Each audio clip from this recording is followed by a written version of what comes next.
Great, here we are today. First session of the day. And we have this beautiful topic discussing about building, especially our topic is building in the Middle East a framework. So let's do the introduction. What's your name? And tell us about yourself. Good morning, everyone. Can we get at least one person into the audience, please? I know it's been a late night last night, but it'd be great if we don't talk to empty seats. My name is Chris. I'm the CEO of ruya. Ruya is a digital Islamic bank here in the UAE. Yeah, my name is Moderator, and I'm a Bitcoin educator and one of these developer, inshallah. In this discussion, in the title we'll mention about building a Middle East Bitcoin banking stack. What does it mean to build a Bitcoin banking stack? What does that mean? Well, first of all, it starts with being able to offer Bitcoin through banking in the UAE. And we've had a landmark ruling of higher Sharia authority in the UAE, which is part of the central bank of the UAE, that Bitcoin is Sharia compliant, which means that Muslims all over the world, specifically in the UAE, can invest in Bitcoin directly through banks, through Islamic banks more specifically. So you're able to offer Bitcoin investments not just on the exchanges or OTC desks, but through banks directly. So when you say all over the world, does that mean that essentially banks in this region are open to foreign investors specifically for the case of Bitcoin? So banks in the region, so I mean this in two ways. One is banks in the region are open to non-resident investors in Bitcoin, number one. But number two, more importantly, the UAE follows IOFI standards for Sharia compliance, and a lot of other Islamic finance hubs are looking to the UAE for precedent and guidance on these matters. So if the UAE says Bitcoin is Sharia compliant, that has a ripple effect across the industry, across Southeast Asia, into Malaysia, etc. Okay, so it's not just a discussion of how it supplies specifically even that locally to the destination state, but also has ramifications globally. Exactly. Okay, so what kind of challenges have banks generally faced in this region or the country specifically towards Bitcoin specifically? Well, so prior to this ruling, there was no certainty of whether Bitcoin is permissible or not. So banks weren't able to offer this. And number two is banks today don't have neither the technical capabilities nor the licenses to offer this directly. So banks would have to partner with licensed crypto exchanges or virtual asset service providers in order to white label this into their environment in order to be able to offer it to their customers. So it's a partnership approach. So it's more like, I mean, forgive my ignorance, but is it more the case that the rules that was stipulated gave direction to the banks as to how they should approach this asset, how they should custody the asset, they should custody it? Is that kind of what was given in that ruling? So it doesn't go to the specifics around the technicalities. So every bank would have to figure that out by themselves. But it gave a ruling that it is a permissible and tradable asset. Okay. So is that like an important consideration for banks in this region, the issue of permissibility and non-permissibility as opposed to just offering a product? Absolutely. It's a landmark ruling that opens up Bitcoin for Muslim investors, not just the UAE, but around the world. So investors now have the certainty and the reliability that it is an asset that I can safely invest in if you like the risk, if you like the volatility, obviously. So in terms of the asset class of Bitcoin, how do you feel that the banks, generally speaking, now this rule has been given and now you can say the doors have been opened to this asset class? Floodgates have opened. Floodgates have opened to the asset class. How do you feel the banks can benefit from this ruling? What does Bitcoin do for the banks? So you can now include Bitcoin as an asset class, as a core asset class, into your asset allocation for your wealth offering. So what banks currently do is the banks today offer you stocks and fixed income or school and ETFs, gold in some cases. And now you can say, you know what, customer, include Bitcoin as a core asset class into your long-term wealth building and asset allocation, right? BlackRock goes as far as to say 5% of all wealth portfolios should include Bitcoin.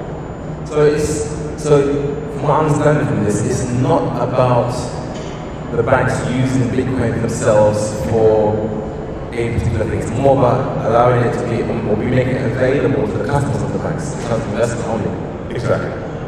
Exactly. I think it's a lot more interesting for banks in the region to be able to offer this to customers. To say, hey, invest in Bitcoin, make it part of your core asset allocation from a long-term basis. I don't necessarily think it's interesting for banks to have this as part of their treasury operations, although some banks might say just as nation states will build a strategic Bitcoin reserve. So you mentioned the example of treasury operations, which seems to be like the buzzword in the last couple of years. Everyone wants to have a Bitcoin treasury.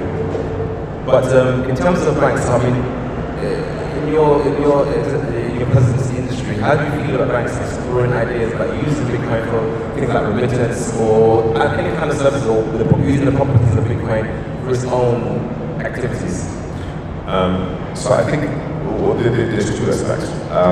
One would be a strategic Bitcoin reserve as part of your own proprietary investment. Yeah. And second would be a transaction element to be able to use for international settlements, etc., etc. I think the latter use case, Bitcoin is probably not the best digital asset to do this, just because of the fees and the speed that's involved with it. I think there are better assets to do this. As a strategic reserve, if it's within the bank's risk appetite, if you believe in the story, if you believe in the long-term value appreciation, then that could very well be a viable path. So, how do you feel that this decision, and this is, I guess it's a Bitcoin-centric question, how do you feel this decision would help Bitcoin adoption in this region? Well, it should give it a massive boost, right? Now, all of a sudden, the majority of your investors in this region are Muslim investors, right? And this ruling, for the first time now, gives Muslim customers the ability, or the certainty, I should say, to be able to invest in this asset class, invest in Bitcoin, right? So it should drive adoption across a large part of the population, right? You go down to Sub-Saharan Africa, you go down to Southeast Asia, Malaysia, who's been historically a bit more on the progressive side. Our digital assets there are now additional Islamic banks, stablecoin based, that have been licensed in Malaysia already. So I think this ruling and the ability for all the Islamic banks and Islamic financial institutions to offer Bitcoin directly to their customers will drive adoption. Because today, Muslim investors still ask themselves, is it not? Can I invest? Can I not invest? If I go to any of the crypto exchanges and buy it there, maybe give me uncertainty. Now we can say with certainty, yes, it is sure and compliant. You can invest directly from your Dirham account. I mean, there are some banks that I've come across that they treat Bitcoin in two avenues. One avenue is to mention like investment side, so they'll have like maybe a vault or something where you place Bitcoin and they will have talk about whether you get in terms of yield or whatever you want to offer. But then they have another element whereby they treat it almost like a currency. So you might, just like you have some banks will have your dollar account, your dirham account, or I guess the question is, would banks consider having things like a Bitcoin account where a person can send and receive Bitcoin? Is that something that banks are thinking about in this region? So the ruling that we've now received and the way we're treating it is it's definitely an asset. Yes. It's akin to an investment asset, an asset class not similar to gold, but comparable in terms of its principles and its treatment. Right? Yeah. It's not considered a currency. It's not considered legal tender. So in the UAE, it's very clearly an investment asset that you would buy as part of your overall wealth planning. As an investment asset and accumulate and speculate on value appreciation. Okay, so I mean, you're the CEO of Ruya Bank, is that correct? Can I say Ruya Bank? Yeah, Ruya, yes. Which is the Arab word for vision dream. Yeah. So, what is, and I heard recently you announced actually offering that service to your customers, allowing people to invest in it. What does it look like on your platform as an example to Yeah, so on our platform, it's very simple. You just go to your investment step and say buy Bitcoin directly from your AED account, right? So you can trade. So there's no separate app, no separate registration or anything complicated. You can go directly in and buy and sell Bitcoin from your own bank account. But so it's literally, I'm guessing like some banks offer the customers access to certain stocks or certain asset classes, even like gold or something like that. So I guess it'd be akin to that.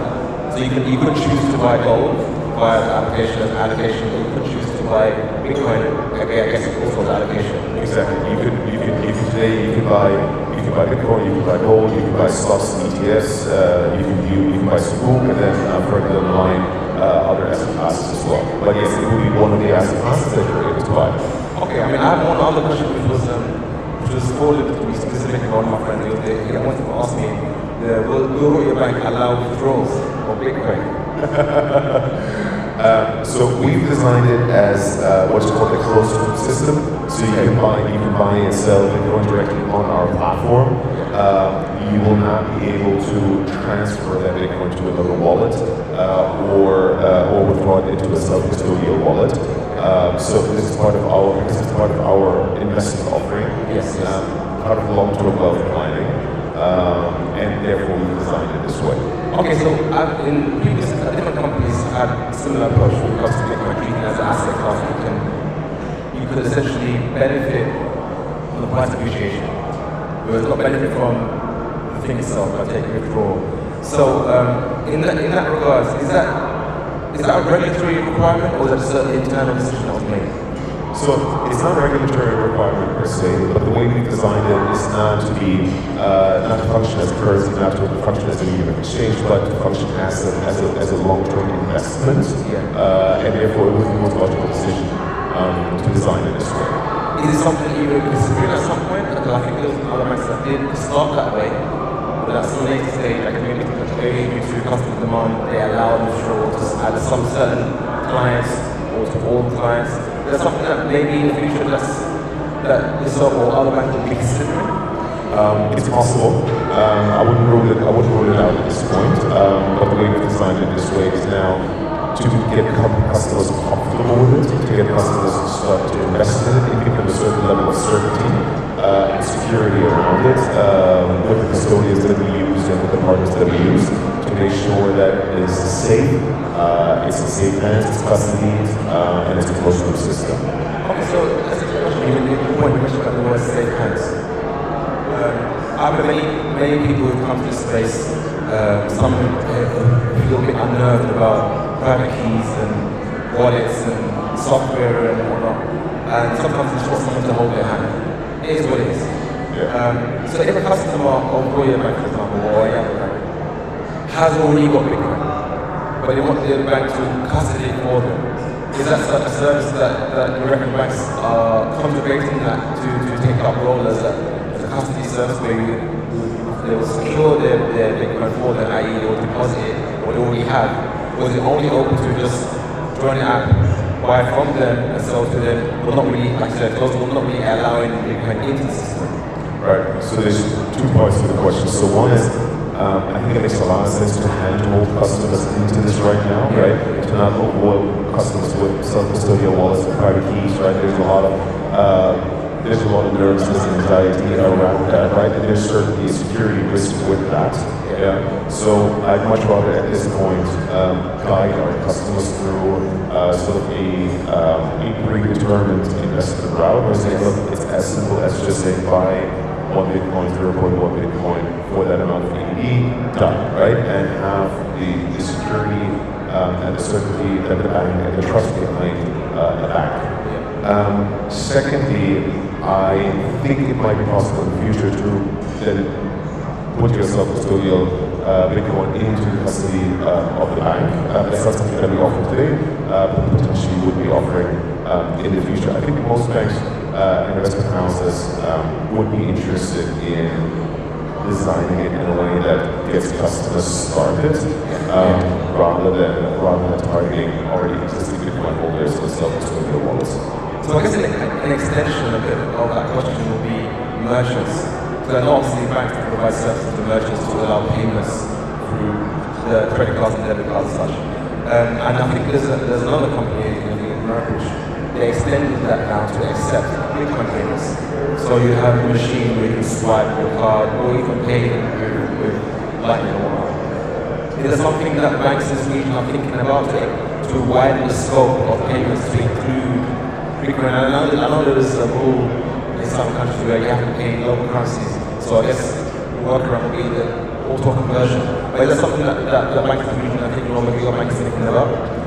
So we're definitely currently working on accepting digital asset payments per se, right? That's for merchants, that's for individuals. The workaround and the flow will always be to eventually off-ramp into fiat currency and then pay the merchant. Again, we're coming back to the point that I don't necessarily think that Bitcoin is the best medium of exchange for payments. And I don't think customers would have the desire to walk into a Starbucks and pay with their Apple shares or with their Bitcoin. I've always said, like, hold your Bitcoin, right? If you believe in the story, if you believe in this asset class, then take advantage of the capital appreciation over time, but use other mediums of exchange, right? So definitely crypto payments, crypto acceptance, and then offering to fiat currency through emergent B2B payments is something that is extremely hotly debated and explored right now. But would you not say that that's a bit like telling the customer what they can do with their money? I mean, you're telling them you can't spend your money, do what you want with your money as you wish. No, you can absolutely use whatever asset you're holding, right? You can say, right, I want to sell 0.01% of my Bitcoin, right? And I want to hold it in USDC, or I want to hold it in fiat and then pay with it. Perfectly fine. But I've never seen anyone walking into a store and say, I want to pay with my Apple shares. Right? I would always say, it's like, fine, now it's part of my overall wealth offering, I'm taking some profits, I'm selling some of my position, and then I use the money that is freed up for that for consumption or payments or anything else. So here's another question, it's a bit of a personal one. Are banks scared of Bitcoin? Well, we certainly are. So we were the first Islamic bank in the world to bring Bitcoin investments directly to our customers, and we sort of work very closely with the regulators here to make that happen. So we're definitely not scared of it. I keep having this analogy, or keep talking about this analogy that people throw back at us and say, "Oh, but Bitcoin's very volatile." Right? Yeah. Well, YTD, and this was as of September, YTD volatility of Tesla stock was far greater than Bitcoin. Right? So I think volatility is a means, it's a measure of risk, right? You have to be comfortable with that risk. You can be able to manage that risk.